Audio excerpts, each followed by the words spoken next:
तो मांगा की शुरुआत के अंदर हम लोगों को डेंजी दिखाया जाता है जो कि अपनी नींद पूरी कर उठ जाता है और तभी डेंजी देखता है कि पावर उसे ही घूरे जा रही थी और उसके सिर से 4-4 सिंग भी निकल रहे थे। डेंजी कहने लगता है कि ये जरूर कोई सपना होगा, लेकिन तभी उसे पावर मुक्का मार देती है। पावर कहने लगती है बेवकूफ गधे, ये कोई सपना नहीं है। डेंजी को पावर बिल्कुल भी सही नहीं लग रही थी, जिस वजह से डेंजी पावर को माकीमा के पास लेकर जाता है और माकीमा बताने लगती है कि पावर ने काफी ज्यादा खून पी लिया है और इसी वजह से ये ऐसी हो चुकी है और अगर पावर खून पीना बंद नहीं करेगी तो वो और भी ज्यादा भयानक हो जाएगी।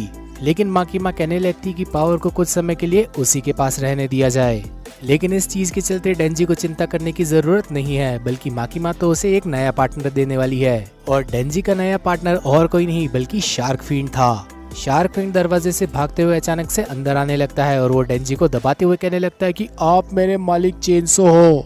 डेंजी को ये चीज जरा भी पसंद नहीं आती और डेंजी कहने लगता है कि लड़कियों के अलावा मुझे कोई भी हाथ नहीं लगा सकता, जिसके चलते वो शार्क फिन को एक जोर का पंच भी मार देता है। वैसे तो शार्क फिन भी किसी की बात नहीं मानता, लेकिन वो डेंजी की बात मान रहा था क्योंकि उसे डेंजी काफी ज्यादा पसंद है। वो फिर से डेंजी के पास आकर उससे चिपकने लगता है।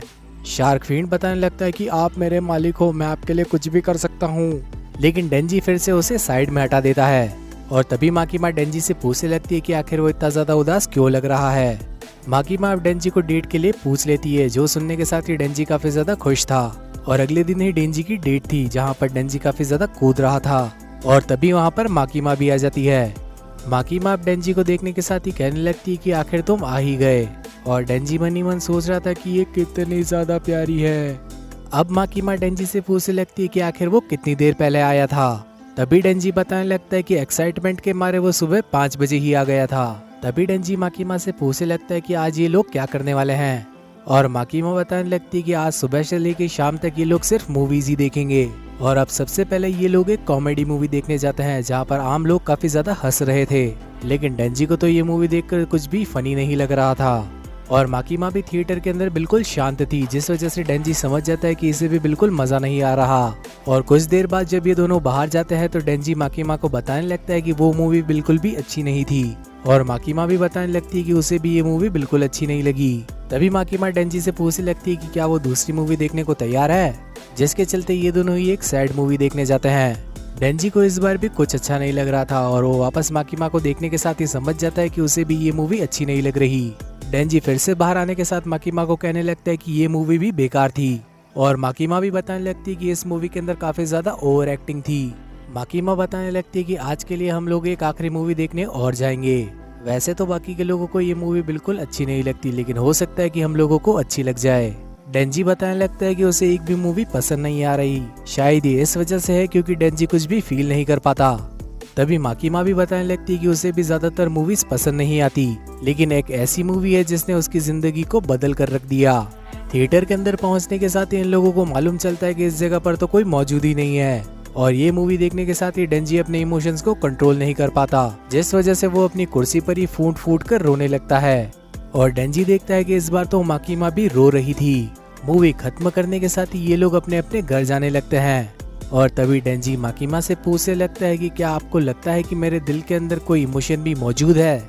ये बात सुनने के साथ ही माकीमा डेंजी को कुछ देर तक देखने लगती है, लेकिन अचानक से वो डेंजी के पास आकर उससे लिपट जाती है और ये चीज होते देख डेंजी तो 7वें आसमान तक पहुंच चुका था और अब माकीमा बताने लगती है कि डेंजी का दिल काफी ज्यादा स्ट्रॉन्ग है और इसी चीज के चलते ये दोनों ही अपने अपने घर के लिए निकल जाते हैं। घर जाते समय डेंजी यही सोच रहा था कि मिस माकीमा कितनी ज्यादा अच्छी है, लेकिन डेंजी उस जगह पर अकेला नहीं था, शार्क फिन भी उसका चुपके से पीछा कर रहा था। घर के रास्ते में डेंजी कुछ लोगों को देखता है जो कि चैरिटी के लिए पैसा मांग रहे थे और डेंजी कहने लगता है कि वो भी चैरिटी करेगा क्योंकि उसके सीने में भी दिल है। थोड़ी सी चैरिटी के बाद वो लोग डेंजी को एक फ्लावर देते हैं जिसे वो खा जाता है और अब डेंजी फिर से मिस माकीमा के ही बारे में सोच रहा था। डेंजी कहने लगता है कि आज के बाद से मेरा दिल सिर्फ मिस माकीमा के लिए ही धड़का करेगा, लेकिन अचानक से उस जगह पर काफी जोर की बारिश शुरू हो गई है और डेंजी अपने आप को बचाते हुए एक फोन बूथ के अंदर छुप जाता है और शार्क फिन यहाँ पर बारिश के मजे लेने लगता है और डेंजी उसे देखने के साथ ही आग बबूला हो जाता है और उसे वहाँ से भाग जाने को कहने लगता है। अचानक से बारिश से बचते बचाते एक लड़की भी फोन बूथ के अंदर घुस जाती है और फोन बूथ के अंदर आने के साथ ही वो लड़की काफी जोरों से रोने लगती है और डेंजी उससे पूछने लगता है कि आखिर वो किस वजह से रो रही है। वो लड़की कहने लगती है कि डेंजी की शक्ल बिल्कुल उसके कुत्ते की तरह है, जो कि कुछ समय पहले मर गया। ये बात सुनने के साथ ही डेंजी अपने गले के अंदर हाथ डालकर अजीब अजीब सी आवाजें निकालने लगता है और डेंजी अपने गले में हाथ डालने के साथ ही उस फूल को बाहर निकाल लेता है जिसे उसने कुछ समय पहले खाया था। वो लड़की डेंजी का जादू देखने के साथ ही काफी ज्यादा खुश थी और अब अचानक से बारिश भी बंद हो चुकी थी।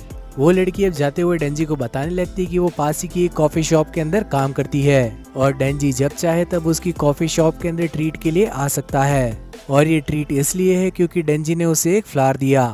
और अब वो लड़की डेंजी को बाय करते हुए अपनी दुकान के अंदर जाने लगती है और ये वही सीन था जो कि हमने एपिसोड 12 के एंडिंग सीन के अंदर देखा था। वो लड़की फिर से अपनी कॉफी शॉप के अंदर पहुंच चुकी थी, जहां पर उसका बॉस उसे डांटते हुए कहने लगता है कि आखिर वो इतनी देर तक कहां थी, जिसके चलते उसका बॉस उसके पैसे भी काट लेता है। उसका बॉस उससे कहने लगता है कि तुम्हें टेबल नंबर 4 पर जाकर पानी सर्व करना चाहिए। और जैसे ही वो लड़की टेबल नंबर 4 पर पानी लेकर जाती है तो उसे मालूम चलता है कि उस जगह पर डेंजी बैठा हुआ था।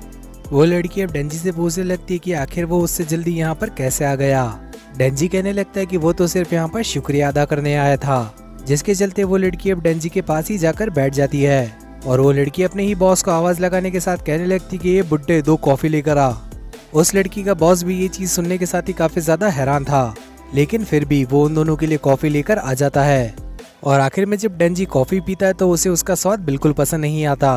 और तभी वो लड़की डेंजी से पूछने लगती है कि क्या हुआ, तुम्हें ये कॉफी पसंद नहीं आई। जिस पर डेंजी बताने लगता है कि इसका स्वाद तो बिल्कुल मिट्टी की तरह है।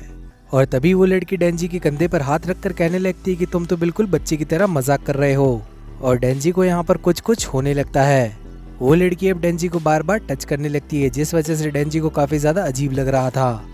और तभी वो लड़की अपना नाम रिवील करते हुए बताने लगती है कि उसका नाम रीज है। और तभी डेंजी भी अपने आप को इंट्रोड्यूस करते हुए कहने लगता है कि मेरा नाम डेंजी है। और तभी रीज बताने लगती है कि आज तक उसने डेंजी की तरह इंटरेस्टिंग इंसान नहीं देखा। और ये बात सुनने के साथ ही डेंजी समझ चुका था कि ये मुझे पसंद करने लगी है। डेंजी सोचने लगता है कि ये मेरे प्यार में ना गिर जाए, क्योंकि मैं तो माकीमा को पसंद करता हूँ। और अचानक से सीन शिफ्ट होता है और हमें आकी दिखाया जाता है और हम लोग देखते हैं कि आकी एंजल के साथ एक मिशन पर जा रहा था, लेकिन एंजल का तो मिशन के अंदर जरा भी इंटरेस्ट नहीं था। आकी बताने लगता है कि उसे गन डेविल को खत्म करना है और उसे उसके चमचों का भी खात्मा करना होगा, लेकिन एंजल तो आइसक्रीम खाने के अंदर बिजी था। आकी उसे धमकाते हुए कहने लगता है कि वो उसकी शिकायत हायर ऑफिशियल से कर देगा और अगर एंजल ने अपने आप को यूजफुल नहीं दिखाया तो हायर अप्स उसे मार डालेंगे, जिसके चलते हमें कुछ देर पहले का सीन दिखाया जाता है। माकीमा आकी से कहने लगती है कि उसने पावर को काफी अच्छी तरीके से संभाल रखा था और आकी जरूर एंजल को भी अच्छे से संभाल लेगा। आकी अब एंजल को अपने साथ लेने को तैयार नहीं था, लेकिन माकीमा बताने लगती कि एंजल काफी ज्यादा अच्छा है। एंजल हम लोगों की टीम के अंदर किसी भी के बाद सबसे ज्यादा स्ट्रांग है और जहाँ पर उसका जन्म हुआ था वहाँ पर उसने सभी लोगों को मार दिया था। उसने अपने पूरे परिवार को एक हथियार में तब्दील कर दिया था, जिस पर आकी पूछने लगता है कि आखिर किस तरह का हथियार। माकीमा कहने लगती है कि हथियार बिल्कुल तुम्हारी स्वॉर्ड जैसा, और अगर तुम्हें गन डेविल को मारना है तो तुम्हें एंजल की जरूरत जरूर पड़ेगी। और प्रेजेंट टाइम के अंदर आकी ने अकेले ही एक डेविल को मार गिराया था। उस डेविल के शरीर के अंदर एक आदमी की लाश पड़ी हुई थी, जिसे एंजल भी पास आकर देखने लगता है।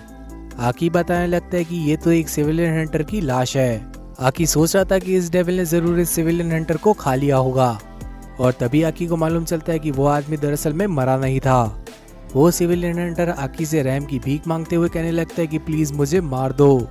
आकी अब एंजल से कहने लगता है कि इस सिविलियन हंटर को तुम मार दो, लेकिन एंजल कहने लगता है कि एक इंसान को दर्दनाक मौत ही मिलनी चाहिए, जिसके चलते आकी को ही मजबूरी में उसे मारना पड़ता है। तभी आकी कहने लगता है कि वो उसके साथ काम करने दिखावा नहीं कर सकता और एंजल भी सेम बात कहने लगता है, जिसके चलते हम लोगों को फिर से डेंजी दिखाया जाता है, जो कि एक हफ्ते से लगातार उसी जगह पर जा रहा था। रीज भी अब डेंजी से पूछने लगती है कि आखिर वो यहाँ पर रोज रोज क्यों आ जाता है और डेंजी कहने लगता है कि उसे इस जगह का खाना कुछ ज्यादा ही पसंद है। डेंजी बताने लगता है कि वो आज तक कभी स्कूल नहीं गया और उसे पढ़ाई लिखाई का बिल्कुल पता नहीं। और तभी रीज पेपर पर बॉल्स लिख देती है और डेंजी उसे भी पढ़ नहीं पा रहा था। और डेंजी मजाक मजाक में कहने लगता है कि काश वो रीज के साथ स्कूल जा पाता, और रीज भी कहने लगती है वो डेंजी के साथ स्कूल जरूर जाना चाहेगी जब रात हो जाएगी। और ये दोनों ही फैसला करते हैं कि आज रात को ये दोनों ही एक स्कूल के अंदर जाएंगे।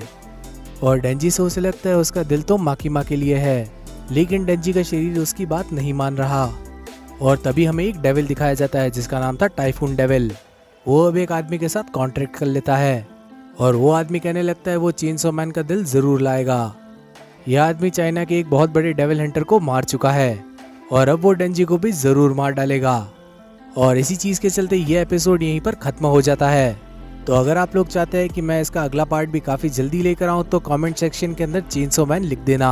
और आप लोगों के एक लाइक और एक सब्सक्राइब से काफी ज्यादा मोटिवेशन मिलती है। तो प्लीज वीडियो को लाइक किए बिना और चैनल को सब्सक्राइब किए बिना यहाँ से मत जाना। और आखिर में नोटिफिकेशन बेल भी ऑन करना मत भूलना ताकि फ्यूचर में आने वाली वीडियोस की नोटिफिकेशन आप लोगों से मिस ना हो। तो अब मिलते हैं किसी और धमाकेदार वीडियो के अंदर, तब तक के लिए बाय एवरीवन।